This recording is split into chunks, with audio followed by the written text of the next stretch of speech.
अज 23 रजब साईं ADPP मरहम गुलाम मुस्तफ़ा मंगी साईं जे ईसाले सवाब ख़ातिर लख सलवात थी आ। साईं जे सवाब ख़ातिर हर महीने जी 23 लख सलवात पढ़ी वेंदी आ।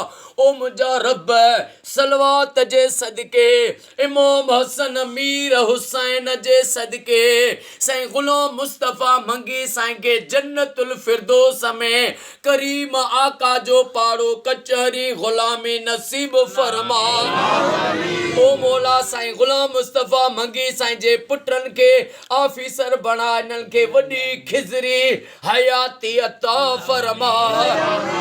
साईं फ़कीर गुलाम रसूल मंगी साईं के डॉक्टर अब्दुल रहीम मंगी साईं अब्दुल साईं जे बचड़नि भाइरनि खे नबी साईं जो वास्तो थिए। साईं अमीर अली मंगी साईं जे बचड़नि खे सेहत ऐं वॾी हयाती अता फरमा। ओ मौला जेके बि साईं वारनि जे दिलनि में जौज़ तमन्नाऊं आहिनि उहे पूरियूं फरमा। ओ मौला हे कराची खां साईं आया मोहम्मद इब्राहिम ख्वावर नात ख़्वान साईं ऐं साईं शमसुद्दीन लाशारी साईं नात शरीफ ॿुधायूं। ओ मौला नबी सरदार जो वास्तो थिए ऐं महबूब जे पहिरें नात ख़्वान आशिक हज़रत एहसान जो वास्तो थिए। साईं के मोहम्मद इब्राहिम साईं के हिन साल मौजज़े सां मदीने घुरा। अॼु या दुआ अम्मा बतूल जे बच्चनि जो वास्तो थी क़बूल फरमा। साईं शमसुद्दीन साईं भी इन साल मदीने ज़ियारत ते अचे या दुआ क़बूल फरमा।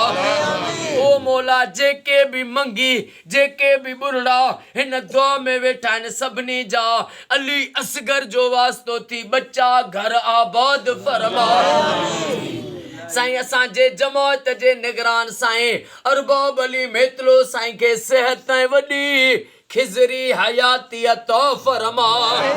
साईं अब्दुल लतीफ़ बुर्रो साईं जा हाजी खान पंवर साईं जा बच्चा घर आबाद फरमा।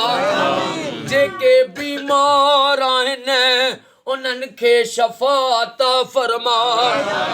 बेरोज़गारनि खे रोज़ी अता फरमा। बे औलादनि खे औलाद अता फरमा। महबूब जी उम्मत के फ़िरके वारियत खां बचा। सहाफ़ी हाकिम अली रिंद साईं जा बच्चा घर आबाद फरमा।